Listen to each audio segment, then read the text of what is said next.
Hello friends, welcome to my channel மாது CC kitchen. எல்லோருக்கும் வணக்கம். இன்றைக்கி என்னோடய சேனலில் இருந்து ஒரு டீ டைம் ஸ்நாக்ஸ் தான் பார்க்க போகிறீங்க. பாலக் போண்டா.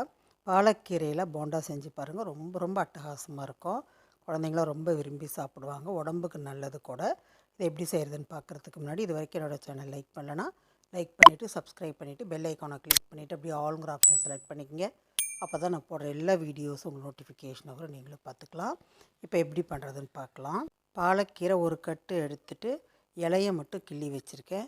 இதை நல்லா அலசிட்டு நம்ம பொடியாக கட் பண்ணிக்கலாம். அடுத்ததாக ஒரு மிக்ஸி ஜாரில் 1 இன்ச் அளவுக்கு இஞ்சி சேர்த்திக்கலாம். 4 பச்சை மிளகா சேர்த்திக்கலாம். 1 டீஸ்பூன் அளவுக்கு சீரகம் சேர்த்திக்கலாம். ஒரு 1/4 டீஸ்பூன் மிளகு சேர்த்திக்கலாம். 1 டீஸ்பூன் அளவுக்கு சோம்பு சேர்த்திக்கலாம். இதெல்லாம் சேர்த்துனதுக்கப்புறமா கொரகொரன்னு அரைச்சிட்டு வந்துக்கலாம். பல்ஸ் மோடில் அரைச்சா போதும், ரொம்ப நைஸாக வேண்டாம். ஒரு பவுல் எடுத்துகிட்டு நம்ம அரைச்சி வச்ச மசாலா அதில் சேர்த்திக்கலாம். 2 பெரிய வெங்காயம் பொடியாக கட் பண்ணி வச்சுருக்கேன், அது சேர்த்திக்கலாம். கீரையும் நல்லா அலசிட்டு பொடியாக கட் பண்ணி வச்சுருக்கேன். தண்ணியை புழிஞ்சிட்டு அந்த கீரையும் சேர்த்திக்கலாம். இப்போ வெங்காயம் கீரையும் அப்படியே கையிலேயே பிசைஞ்சு விட்டுக்கலாம். தேவையான அளவுக்கு உப்பு சேர்த்திக்கலாம். உப்பு சேர்த்திட்டு கையில் பிசைஞ்சு விடும்போது தண்ணி விடும். அந்த தண்ணியை கீழே ஊற்ற வேண்டாம், அது அப்படியே இருக்கட்டும். அதுலேயே நம்ம மாவு பிசைஞ்சிக்கலாம். இப்போ பாருங்கள், நல்லா பிசைஞ்சு விட்டுட்டேன். இப்போ 1 கப் அளவுக்கு கடலை மாவு சேர்த்திக்கலாம். 2 டீஸ்பூன் அளவுக்கு அரிசி மாவு சேர்த்திக்கலாம்.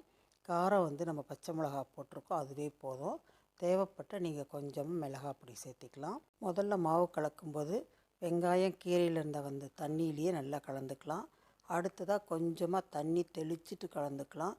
ஒரு 2 டீஸ்பூன் அளவுக்கு மட்டும் போதும், ரொம்ப வேண்டாம்.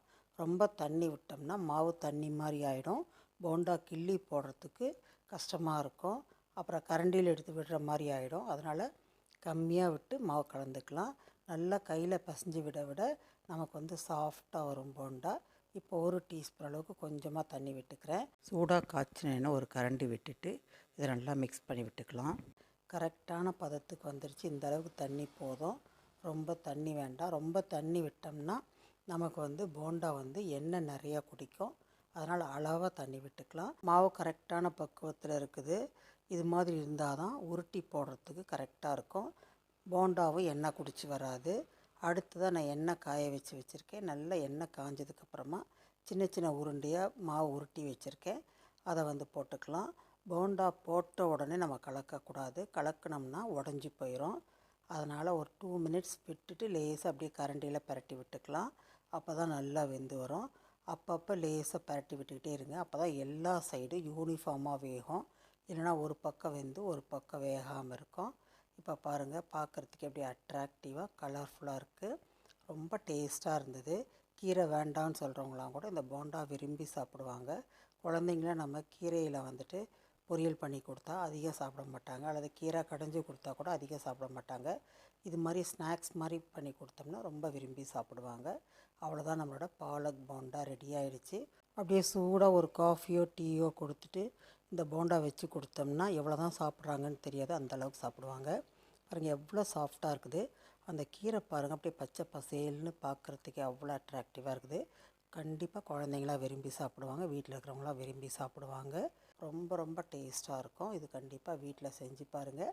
செஞ்சு பார்த்துட்டு என்ன சொன்னாங்கன்னு சொல்லிட்டு மறக்காமல் எனக்கு கமெண்ட் பாக்ஸில் கமெண்ட் பண்ணுங்கள். லைக் பண்ணுங்கள், உங்கள் ஃப்ரெண்ட்ஸ்க்கெலாம் ஷேர் பண்ணுங்கள். இது வரைக்கும் மாது சிசி கிச்சனை சப்ஸ்கிரைப் பண்ணலைன்னா சப்ஸ்கிரைப் பண்ணிவிட்டு பக்கத்தில் இருக்கிற பெல் ஐக்கானை கிளிக் பண்ணிவிட்டு அப்படியே ஆளுங்கிற ஆப்ஷனை செலக்ட் பண்ணிக்கோங்க. அப்போ தான் நான் போடுற எல்லா வீடியோஸும் உங்களுக்கு நோட்டிஃபிகேஷனாக வரும், நீங்களும் பார்த்துக்கலாம். நான் மீண்டும் விரைவில் இன்னொரு சுவையான இன்ட்ரெஸ்டிங்கான ரெசிபியோடு உங்களை சந்திக்கிறேன். Thank you friends.